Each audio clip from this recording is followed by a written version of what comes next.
I still remember the anticipation buzzing in my chest as I stepped into that upscale restaurant. The warm glow of dim lights, the hum of quiet conversations, the soft clinking of glasses. It felt like the perfect setting for what was supposed to be a magical first date. I had spent extra time on my outfit wanting to make a good impression. And why wouldn't I? Henry had seemed charming over text. Witty, confident, even a little flirtatious in a way that made me think he was the kind of man who knew exactly what he wanted. He had been the one to suggest the restaurant, calling it his favorite spot, so I expected him to be waiting when I arrived. But as I scanned the tables, he was nowhere to be seen. The host approached me with a polite smile. "Are you waiting for someone?" "Yes, Henry," I said, trying to keep my voice light despite the first flicker of irritation. "Before we dive in, I just want to take a moment to appreciate each and every one of you. Your support means the world and helps keep this community growing. If you enjoy thought-provoking content, consider subscribing. It's free and makes a big difference. Now let's begin." The host nodded, checked his list, and then gestured toward a corner table. He called ahead. Said he'd be a few minutes late but asked for this table specifically. I swallowed the irritation and smiled. A few minutes wasn't a big deal. Maybe traffic had been bad. Maybe he was parking. Maybe, well, I didn't want to overthink it. So I took my seat, ordered a glass of wine, and scrolled through my phone while waiting. 15 minutes passed. Then 20. When he finally walked in, there was no hurried apology, no sheepish grin. Just an easy, confident stride as if he owned the place. Henry was tall, well-dressed, and had a smirk that lingered on his lips as if he found everything amusing. "Abigail, right?" he said as he slid into the seat across from me. "Sorry I'm late. I lost track of time at the gym." I blinked. No apology. No acknowledgement of how long I had been sitting there.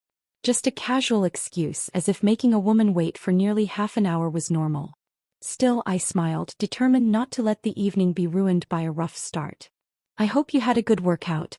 He grinned. "Always. You don't get a body like this by slacking, you know?" He leaned back in his chair, stretching his arms as if waiting for me to admire him. I laughed politely, unsure whether he was joking. But as the conversation progressed, it became increasingly clear that Henry wasn't someone who joked at his own expense, only at others. He spoke with a certain bravado, the kind that made it clear he thought highly of himself. He bragged about his high-paying job, about how women always swiped right on him, about how he had standards most women couldn't meet. He told me he had turned down a date last week because she didn't look as good in person as she did in her photos. Red flags. So many red flags. But I kept smiling, kept nodding, kept telling myself that maybe he was just nervous and overcompensating. Then the food arrived. Henry had ordered extravagantly: steak, lobster, a bottle of the restaurant's finest wine. Meanwhile, I had settled for something modest, not wanting to assume he'd be covering the bill. As we ate, he barely asked me anything about myself. Instead, he talked about his investments, his workout routine, his future empire. It was as if he saw me not as a person but as an audience. And then, as the meal neared its end, the check arrived. The waiter placed it neatly between us and walked away. I reached for my purse out of habit, but I paused, waiting to see what Henry would do. After all, he had chosen this restaurant. He had ordered the most expensive items. Surely he would at least offer. But Henry didn't even glance at the bill. He leaned back in his chair, swirling the last sip of wine in his glass, and smirked. "This is a test," he said smoothly. "A real wife should be willing to pay for her man." For a moment I thought he was joking. I let out a short laugh, waiting for the punchline. But his smirk remained, his expression expectant. He was serious. I stared at him, my stomach twisting with a mix of disbelief and irritation. Not because of the money, I could afford it. That wasn't the point. It was the audacity, the entitlement, the way he framed it as some kind of twisted test. I should have walked out right then.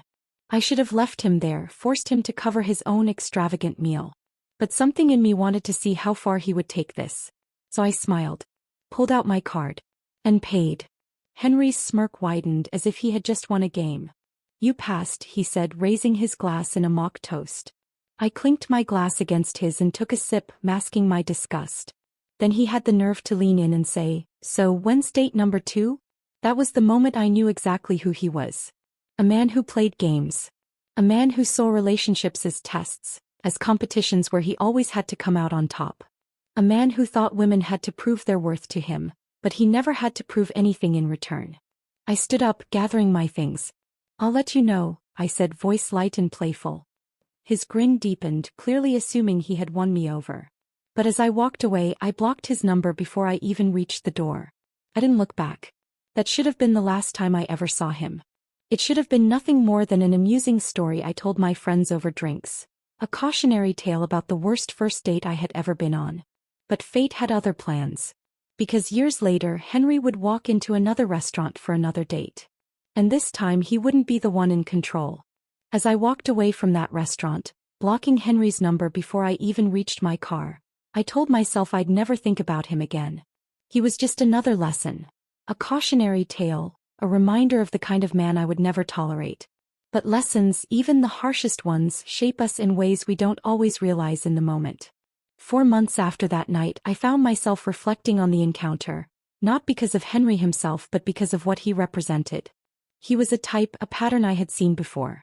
A man who dangled approval like a prize, who treated relationships like a series of hoops a woman had to jump through. And as much as I wanted to believe he was an exception, the more I looked around, the more I saw variations of him everywhere. It wasn't just about one bad date. It was about how often women were expected to prove themselves while men simply existed, demanding admiration without effort. That realization settled into my bones, and rather than letting it make me bitter, I let it fuel me. I threw myself into my work with a new sense of purpose. As a relationship coach, I had always given advice, but now I wanted to go deeper. I started focusing on teaching women how to spot these red flags early, how to set boundaries before they found themselves entangled in a dynamic where they were always giving and never receiving. My sessions grew in popularity. Clients came to me with stories eerily similar to mine. Different men, different settings, but the same manipulative tactics. The more I worked with these women, the more I recognized the shift in myself. I had always been confident, but now I was unshakable. I no longer second-guessed my worth, no longer excused bad behavior under the guise of giving someone a chance. And with that clarity came a surprising side effect. I was no longer in a rush to find love. It wasn't that I had given up on relationships. I still believed in them, still wanted one eventually. But I was in no hurry. My life was full, my success growing, my peace intact. The idea of settling for a mediocre love just to fill a space felt laughable now. Ironically, that's when the universe decided to test me. One evening, after a particularly long day of back-to-back coaching calls, my best friend Claire called me, excitement practically crackling through the phone. "I found him," she declared. I frowned, kicking off my heels as I collapsed onto my couch. "Found who?" "The perfect guy for you," she said. "You've been working too much. You need to get out, meet people. So, I set you up on a blind date." I groaned. "Claire." "Nope, don't fight me on this," she interrupted. "I know your type and I swear he checks all your boxes. He's successful, charming, and actually respects women. Just one date, that's all I'm asking." I sighed, rubbing my temples. I trusted Claire, she knew me better than anyone. And she wasn't wrong. I had been so focused on work that I hadn't given dating much thought in months. Maybe a low-stakes dinner with someone new wouldn't be the worst thing in the world. "Fine," I said. "One date." She squealed in delight and texted me the details before I could change my mind. The day of the date, I didn't feel nervous, just mildly curious. I had no expectations, no fantasies about what it could turn into. If it was good, great. If not, at least I'd have a nice meal. I arrived at the restaurant a few minutes early, scanning the room for any sign of my mystery date. The host led me to a quiet corner table and I settled into my seat, casually checking my phone. Then the door opened, and my blood turned to ice. "Henry." He strolled in, exuding that same confidence, that same smug self-assurance. My heart hammered, not from nerves but from sheer disbelief. What were the odds? He hadn't seen me yet. He was scanning the room, probably looking for the woman he thought he was about to impress. Then his gaze landed on me. And he froze. For the first time since I had met him, I saw something crack in his expression. Recognition. Confusion. A flicker of something that looked almost like unease. He hesitated for half a second before recovering, plastering on a grin as he walked toward me. Well, he said, sliding into the seat across from me. "Small world, huh?" I smiled, folding my hands neatly on the table. "It really is." He leaned back, studying me as if trying to piece together how this had happened. Did you set this up? I arched a brow. Why would I do that? His grin widened, but there was an edge to it now. Funny, I was actually looking forward to meeting my blind date tonight. I tilted my head. You still are. His smile faltered for a split second. This was different. The last time I had sat across from Henry, I had been polite, eager to give him the benefit of the doubt. Now I was a woman who knew exactly who she was dealing with. So, I said casually, picking up my menu. Tell me about yourself, Henry. What do you do for a living? He blinked as if thrown off by the sudden shift. I run my own business. I nodded. Impressive. And tell me, do you still believe women should prove themselves by paying for your extravagant meals? His jaw tightened. You remember that, huh? Oh, I never forget a good test. He laughed, but it was forced. Look, Abigail, I was younger then. I've grown since that night. I smiled. Good. Because I have too. The waiter arrived, and Henry, perhaps eager to prove his growth, immediately waved him over. I'll take a Scotch neat, he said. Then, glancing at me, order whatever you'd like. My treat. I bit back a smirk. Well, this was going to be fun. The night was only just beginning. Henry's confidence was something to admire. Misplaced, inflated, but unwavering. As he signaled the waiter and proudly declared that he would be paying for dinner, I could see the silent performance unfolding. This wasn't about generosity. It was about control. About rewriting history. About convincing me and, more importantly, himself that he had changed. I leaned back in my chair, watching him as if I were the audience to a one-man show. He smirked, swirled his drink, and leaned forward, eager to reclaim the dominance he believed he had lost. So, Abigail, he said, his voice carrying the same self-assured tone I remembered. What have you been up to all these years? Besides, missing me? I let out a soft chuckle, tilting my head slightly. Oh, just building my empire. His smirk twitched, momentarily caught off guard. Empire? I took a sip of my wine before setting the glass down. Yes. I run a relationship consultancy now. Helping women identify red flags, build their confidence, and ensure they don't waste their time on the wrong kind of men. The smile on Henry's face faltered just slightly, but he recovered quickly. Wow. So you turned dating into a business? More like a mission, I corrected, holding his gaze. You'd be surprised how many women out there have had experiences just like mine. His jaw tensed ever so slightly, but he forced a laugh. Come on, that was years ago. I was just messing around back then. I didn't really think you'd take it that seriously. I raised an eyebrow. Oh, I didn't take it personally. But I did find it educational. He shifted in his chair, taking a quick sip of his drink. I could see the gears in his head turning. He was trying to gauge if this was still a flirtatious game, if he could still steer the conversation in his favor. So, what's the biggest lesson you teach women? He asked, leaning in as if genuinely interested.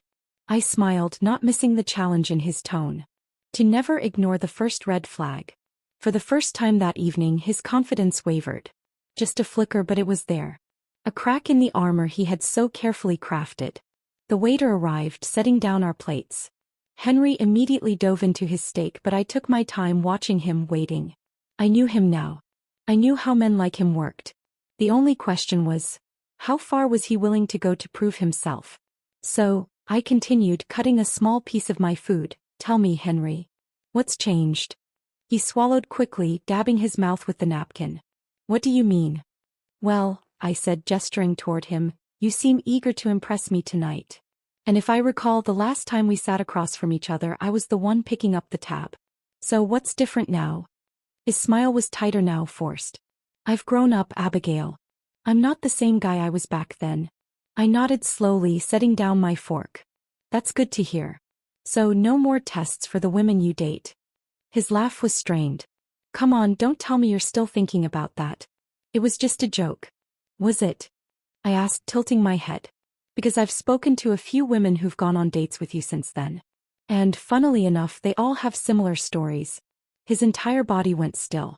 For the first time, true tension crackled between us. I leaned in slightly, lowering my voice. Would you like me to list their names? His hand tightened around his glass. I don't know what you're talking about. I let the silence stretch between us, watching as he struggled to maintain his composure. He had walked into this dinner believing he was in control. That I was just another woman who had fallen for his charm. He had no idea that I had been waiting for this moment. "Relax, Henry," I finally said, taking another sip of wine. "I'm not here to expose you." He exhaled slowly, forcing out a chuckle. "Good. Because you're making it sound like I'm some kind of villain." I smiled. "Are you?" His expression hardened for just a second before he laughed again, shaking his head. "You really haven't changed, have you?" "Oh, I've changed plenty," I said. "I just don't play games anymore." The conversation shifted after that. He tried to regain his footing, steering the discussion toward lighter topics, but I could see the difference in him now. The certainty, the cockiness, it had been shaken. When the bill arrived, he reached for it quickly, eager to prove something. "I've got this." I didn't stop him. I simply leaned back, watching as he pulled out his card. The waiter took it, nodded, and disappeared. Henry took a deep breath, flashing me a grin. "See? I told you I've changed." A beat passed. Then another. The waiter returned, holding the card. "I'm sorry, sir, but your payment didn't go through." The color drained from Henry's face. He blinked, then forced a laugh, reaching into his wallet. "That's weird. Try this one." The second card was declined. Then the third. His fingers clenched around his wallet, his eyes darting around the restaurant, panic creeping into his expression. He avoided my gaze, muttering something about a bank error. I sat there, silent, letting the weight of the moment settle around him. And then, just like he had done to me all those years ago, I leaned forward, smiling sweetly. "Don't worry, babe," I said, my voice dripping with amusement. "Okay. Consider it a charity donation." His jaw tensed, his entire body stiffening. He knew exactly what I was doing.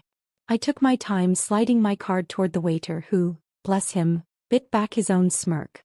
Henry swallowed hard, his hands tightening into fists beneath the table. "Abigail." I stood up, smoothing down my dress. "You know, Henry, I used to think of our first date as my worst experience. But now I think it was the best lesson I ever had." He opened his mouth to respond, but I didn't give him the chance. I grabbed my purse, slipped a generous tip to the waiter, and turned to leave. As I reached the door, I pulled out my phone. Walked. This time I didn't even hesitate. As I stepped out of the restaurant, the night air felt crisp against my skin, as if the universe itself had exhaled alongside me. I had done what I needed to do, closed a chapter one never even realized had been left open. But something lingered, an unsettling feeling that Henry wasn't the type to take humiliation lightly. I didn't regret what I had done. Not for a second. If anything, I had given him a taste of the very test he had subjected so many women to. The difference? Mine wasn't a test to determine worth. It was a lesson to remind him that actions have consequences. My phone buzzed in my hand. "Henry, we need to talk." I laughed under my breath, shaking my head. Predictable. He wouldn't let this go, not without trying to regain control, to flip the script. But I was no longer the woman he could toy with. I slid into my car, taking a deep breath before deciding to respond. Just once. "Me, there's nothing left to say. You finally got to experience what you put others through. How does it feel?" The typing bubbles appeared instantly, hesitated, then disappeared. I could picture him seething, scrambling for the perfect comeback, something that would knock me off balance. But I wasn't that girl anymore. That night I let it go. Or at least I thought I did. But the next morning my past found a way of catching up with me. I was in the middle of a client session when an email notification popped up on my laptop. The subject line made my stomach tighten. "You won't get away with this." I clicked it, already knowing who it was from. "Henry. Abigail, you think you're clever, don't you? You think you've won some kind of battle. But let me tell you something, you haven't. You embarrassed me, sure. But that's temporary. What you did was low. You think you're a relationship expert? That you're helping women? All you're doing is feeding them lies, making them think men like me are the enemy. But you know what? I'll make sure people see who you really are. I wouldn't be surprised if you start losing clients once they realize what kind of person you are. Let's see how confident you are when that empire of yours starts to crumble." I leaned back, staring at the screen, the heat in my chest shifting from anger to something far colder. Amusement. He still believed he had some kind of power over me. That he could shake me, intimidate me. But Henry didn't know who he was dealing with anymore. I closed the email, exhaled, and got back to my session. Because that was the thing about men like him. They thrived on reaction. And I wasn't about to give him one. But fate had other plans. 2 days later, Claire called, her voice thick with barely contained glee. "Oh my God, have you seen it?" I frowned, shifting my phone to my other ear. "Seen what?" She cackled. "Check your socials. You're going viral." I sat up straighter, unlocking my phone and opening the app. And there was a woman, a complete stranger, had posted a story about her experience with Henry. So, I went on a date with this guy, Henry. He looked great on paper. Tall, charming, successful. But the minute we sat down, he told me he had a test to see if I was worth his time. And guess what? The test was me paying for everything while he sat there smirking like he was the prize. I left. But the best part? Apparently, this dude tried the same trick on a woman who is now a professional relationship coach, and SG got the ultimate payback. If you haven't seen her work, check out Abigail's content. We should all take notes. The post had thousands of shares. Comments flooded in, each one roasting Henry more than the last. Wait, is this the same Henry the first went out with? Because same story. This man really thought he was running an experiment and got experimented on. Abigail, if you ever write a book, I'm buying 10 copies. I sat there stunned. I hadn't planned for this. I hadn't asked for this. But somehow my revenge had taken on a life of its own. And Henry? He was drowning in it. I knew it was only a matter of time before he reached out again. He wouldn't let this go, not without trying to salvage whatever was left of his reputation. Sure enough, later that night another email came through. This time the subject line read, "You need to fix this." I didn't open it. I didn't need to. Because for once Henry was the one scrambling, trying to pass a test he had never expected to take. I closed my laptop, feeling something I hadn't in a long time, complete and utter peace. Because the best revenge? It had already happened. And I hadn't even needed to lift a finger. The satisfaction of seeing Henry's reputation crumble was sweet, but the story wasn't over. I had closed my laptop that night feeling like the chapter was finally finished. I had moved on, left him behind, and let karma do its job. But men like Henry never go down quietly. The next morning I woke up to a string of missed calls from an unknown number. I knew who it was before I even checked my email. Sure enough, another message sat waiting for me. "Henry, you need to make this stop. You've taken things too far, Abigail." I smirked at the sheer irony of it. He thought I was the one responsible for the avalanche of women coming forward, for the viral post that had become its own storm. But the truth was, I had done nothing except let the world see him for who he truly was. I didn't respond. I had nothing left to say. But Henry wasn't done. Later that evening, as I wrapped up a consultation call, a knock echoed at my door. My stomach tightened. No one showed up at my place unannounced. My friends always texted first. A chill ran down my spine as I made my way to the peephole. It was Henry.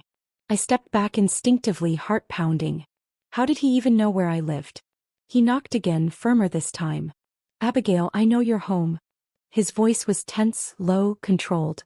But there was an edge to it, something simmering beneath the surface. I didn't open the door. "You need to leave, Henry." Silence. Then a humorless chuckle. "So, you're just going to hide?" I gritted my teeth. "I'm not hiding. I just don't have anything to say to you." He let out a slow breath. "Look, I get it. You think this is funny, you think you won. But you don't understand what you've done. My job is on the line, Abigail. My family is asking questions. My friends won't even return my calls. This isn't just a joke anymore." I leaned against the door, arms crossed. "It was never a joke, Henry. It was your reality catching up to you." He scoffed. "You think you're some kind of hero? You think ruining my life makes you better than me?" I shook my head even though he couldn't see me. "I didn't ruin your life. You did that all on your own." Silence stretched between us again. When he spoke next, his voice was lower, almost pleading. I just need this to stop. Call off your little army. Tell them I'm not some villain." I sighed, pressing my fingers to my temple. "Henry, you're not the victim here. If women are speaking up, it's because they finally feel like they can. That has nothing to do with me. Maybe instead of blaming me, you should take a long, hard look at yourself." Pause. Then a muttered curse under his breath. I heard the shuffle of his shoes as he stepped back. "You're unbelievable." And just like that, his presence faded. I waited until I was sure he was gone before exhaling, my shoulders finally relaxing. I thought that was the end of it. I thought he would accept his fate and disappear from my life for good. But Henry had never been one to go down without a fight. The next day a post appeared online. A long-winded, self-pitying monologue about how a certain woman had orchestrated an entire campaign against him. How she had twisted his words, manipulated the truth, and encouraged women to fabricate stories about him. He didn't use my name, but everyone knew exactly who he was talking about. The comments were ruthless.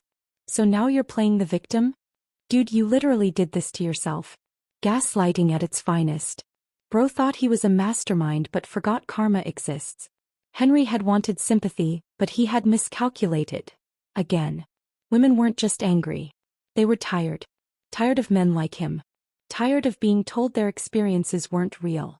Tired of being treated like they had to pass a test just to be valued. By the time I checked the post, it had already backfired spectacularly. His attempt at damage control had only made things worse. I could have responded. I could have written a long rebuttal, detailing every lie he had ever told, every woman he had ever played.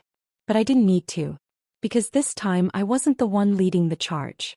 The world was handling it for me. A week later, Henry deleted his social media accounts. His name faded from conversations. The viral moment passed, as all things eventually do. And just like that, he was gone. I sat on my balcony one evening, sipping a glass of wine, letting the last remnants of the whole ordeal settle inside me. There was no victory dance, no gloating. Just a quiet sense of finality. I had never sought revenge.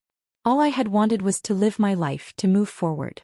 But sometimes the best revenge wasn't about orchestrating someone's downfall. It was about standing so firmly in your truth that the world saw them for who they really were. And in the end, Henry had unraveled all on his own. Even after Henry disappeared from the online world, I expected some part of him to resurface, like a bad memory that refuses to fade completely. But days turned into weeks and then months, and there was nothing. No emails, no calls, no cryptic posts trying to rewrite the narrative. It was as if he had simply faded into irrelevance. And that, more than anything, was what I knew he wouldn't be able to stand. But I had long stopped worrying about him. My work was flourishing more than ever. The viral moment had brought in new clients, but more importantly, it had ignited a conversation that needed to happen. Women were more vocal about their experiences, more willing to call out behaviors they once dismissed as just how men are. It felt like progress. One afternoon, Claire and I sat at a small cafe, sipping iced lattes as the sun bathed the streets in gold. She was scrolling through her phone, pausing every so often to show me memes, when suddenly she froze. "Oh, my God," she whispered, eyes wide. I raised a brow. "What?" She turned her phone toward me. "It's Henry." I stiffened but forced myself to look. The post wasn't from him. It was from a local business networking page. The caption read, "From CEO to unemployed. When arrogance costs you everything." My stomach tightened. Claire clicked on the link, skimming quickly before glancing up at me. "He lost his job." I inhaled slowly, my fingers drumming lightly on the table. "Are you surprised?" She shook her head. "No, but it's worse than I thought. He didn't just lose his job, he lost everything. Turns out his company started investigating him after all the social media backlash. Clients dropped him. Investors backed out. They dug into his past, found some questionable practices, and cut ties. And get this, he tried to start over somewhere else, but his name is too well known now. Nobody wants to work with him." I exhaled, staring at the screen. I should have felt triumphant. This was, after all, the poetic justice so many had hoped for. But instead I just felt detached. Like I was reading about a stranger, someone I had once known in another life but no longer recognized. Claire nudged me. "Say something. This is exactly what he deserved." I nodded slowly, then took a sip of my drink. "It is." But there was a weight in my chest, something unexpected. Not regret, never that. But a realization. Henry had spent years believing he was untouchable. That his charm, his manipulation, his so-called tests made him superior. And now he had nothing. He had been tested in a way he never saw coming, and he had failed. Claire studied me, her expression softening. "Do you feel bad for him?" I shook my head. "No. But I do feel something." "Like what?" I hesitated. Like I just watched someone self-destruct in slow motion. And I didn't even have to do anything to push him there. He did it all on his own. Claire sighed, leaning back. Well, at least now you know it's really over. And I did. For the first time in a long time, I truly did. A week later, I received an email. Not from Henry. From his mother. I stared at the name in my inbox for a long time before clicking it. Abigail. I know you have no reason to hear me out and I don't expect a response. But I wanted to reach out woman to woman because I need you to understand something. I raised my son to be better than this. And I failed. I know what he did to you and to so many others. I've watched everything unfold. The stories, the consequences, the downfall. I can't excuse his behavior and I won't. But I will say this. He is paying the price now. More than you may ever know. And maybe he deserves it, but I'm still his mother. And it hurts to see your child destroy himself. I'm not asking for anything from you. I just needed you to know that he is not okay. And I don't know if he ever will be. I closed my eyes, exhaling slowly. This was not a letter begging for forgiveness. It wasn't an attempt to undo what had been done. It was just raw. And unexpectedly, it reached a part of me I hadn't even realized was still open. I never wrote back. But I did sit with it for a long time. People like Henry believed they were invincible until reality proved otherwise. He had been tested, but not by me, by life, by the very people he underestimated. And now, for the first time, he was facing a version of himself he couldn't escape. One afternoon months later, I walked by a small bookstore downtown and saw a familiar figure sitting at a corner table, staring at a cup of coffee like it held all the answers he had lost. Henry. He looked different. The sharp arrogance was gone, replaced by something more hollow, more uncertain. His suit was gone, replaced by simple jeans and a plain shirt. He looked normal. And for a moment, just a moment, our eyes met through the glass. I expected something, anger, resentment, maybe even an attempt to regain control. But there was nothing. Just a quiet understanding. He didn't wave. Didn't smirk. Didn't try to talk to me. He just nodded. I nodded back. And then I walked away. Because this time I knew he wouldn't follow. And that was all the closure I ever needed.